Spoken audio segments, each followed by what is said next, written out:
एक ऐसा TV show जो सिर्फ एक बच्चे का सुपर हीरो बनने का सपना नहीं था, बल्कि एक पूरी पीढ़ी के लिए सपनों की दुनिया बन गया। जहां एक तरफ डायनों और दुश्मनों का अंधेरा था, वहीं दूसरी तरफ एक छोटी सी टीम थी जो हर वक्त इंसानियत और भलाई के लिए लड़ती थी। हाँ, मैं बात कर रहा हूँ बालवीर की। लेकिन आज का सवाल सीधा नहीं है। आज हम समझेंगे कि बालवीर की जर्नी शुरू कैसे हुई, उसके पीछे क्या छुपी हुई बातें हैं और आज के समय में बालवीर का क्या स्टेटस है। क्योंकि जो तुमने टीवी पर देखा, उसके पीछे की असली कहानी और भी ज्यादा दिलचस्प है। तैयार हो? चलो शुरू करते हैं। बालवीर की शुरुआत हुई थी 2012 में सब टीवी पर। यह शो बनाया गया था एक फैंटेसी सुपर हीरो सीरीज की तरह, जिसे खास तौर पर बच्चों को ध्यान में रखकर बनाया गया था। लेकिन छुपा हुआ सच ये है कि बालवीर का कॉन्सेप्ट असल में भारतीय मिथकों और वेस्टर्न फैंटेसी का मिला जुला रूप था। जहां एक तरफ बालवीर को दादी परी, नटखट परी और डूबा डूबा जैसे जादुई किरदार मिलते हैं, वहीं दूसरी तरफ उसके विलन भयंकर परी, टौबा टौबा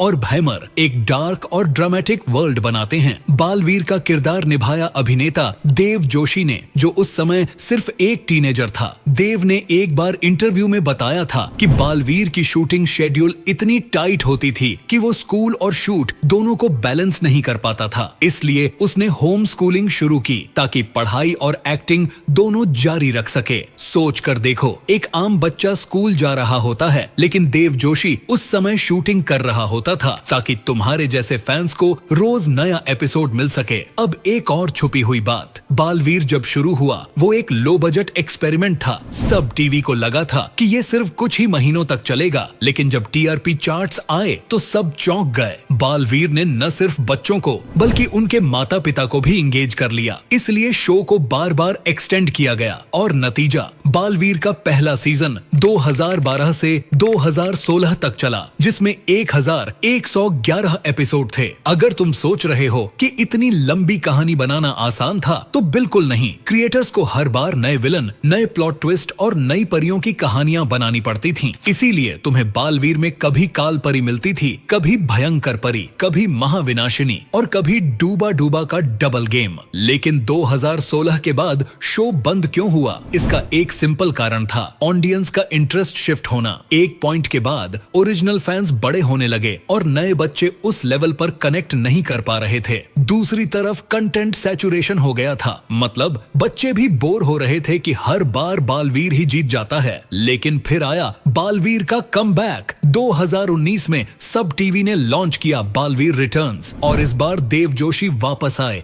एक नए लुक, नए स्टाइल और नई स्टोरी लाइन के साथ। बालवीर रिटर्न्स में एक अलग ही दुनिया बनाई गई, जहां Aladdin type magical adventures, sci-fi gadgets और स्पेस विलन तक शामिल कर दिए गए। इनसाइडर रिपोर्ट्स के हिसाब से बालवीर रिटर्न्स का बजट पहले सीजन से डबल था और वीएफएक्स टीम भी ज्यादा एडवांस्ड थी। लेकिन फिर भी कुछ लोगों ने शिकायत की कि नए बालवीर का चार्म पहले जैसा नहीं रहा। कुछ पुराने फैंस को लगा कि इमोशनल टच और इनोसेंस कम हो गई है और ज्यादा फ्लैशी फाइट्स और वीएफएक्स पर फोकस हो गया है। अब करंट स्टेटस की बात करें, देव जोशी अभी भी बालवीर बनकर काम कर रहे हैं, लेकिन उन्होंने अनाउंस किया है कि वो इंटरनेशनल प्रोजेक्ट्स भी एक्सप्लोर करना चाहते हैं। 2023 में रिपोर्ट्स आई थी कि वो एक स्पेस मिशन ट्रेनिंग प्रोग्राम का हिस्सा बन रहे हैं, क्योंकि उनका सपना है असली जिंदगी में एस्ट्रोनॉट बनना। सोचो, बालवीर सिर्फ स्क्रीन पर नहीं, असल दुनिया में भी हीरो बनने की राह पर है। बालवीर फ्रेंचाइजी की बात करें तो मेकर्स अभी भी इस प्रॉपर्टी को रिवाइव करने का प्लान बना रहे हैं, शायद ओटीटी प्लेटफॉर्म पर या एनिमेटेड सीरीज के रूप में, क्योंकि बालवीर का नाम अब एक ब्रांड बन चुका है और बचपन के फैंस चाहे बड़े हो गए हों, उनका नॉस्टैल्जिया कभी खत्म नहीं होता। तो अगला सवाल, क्या बालवीर वापस स्क्रीन पर आएगा? जवाब है काफी चांस हैं, क्योंकि इंडियन मार्केट में अभी भी family friendly super hero content की डिमांड है। और अगर मेकर्स नए बालवीर को फ्रेश, स्मार्ट और इमोशनल बनाकर ऑडियंस के सामने लाएं, तो ये फ्रेंचाइजी फिर से धमाका कर सकती है। तो अगर तुम भी एक असली बालवीर फैन हो, कमेंट करो Baalveer is my hero. Video को लाइक करो, शेयर करो अपने उन दोस्तों के साथ जो बचपन में तुम्हारे साथ बालवीर देखते थे, और चैनल को सब्सक्राइब करना मत भूलना, क्योंकि अगले वीडियो में मैं लेकर आऊंगा शक्तिमान की छुपी हुई कहानी और उसके रीब्यूट प्लान्स। तब तक याद रखना, हीरो वही होता है जो बिना केप पहने भी सबको इंस्पायर कर दे। मिलते हैं अगले वीडियो में।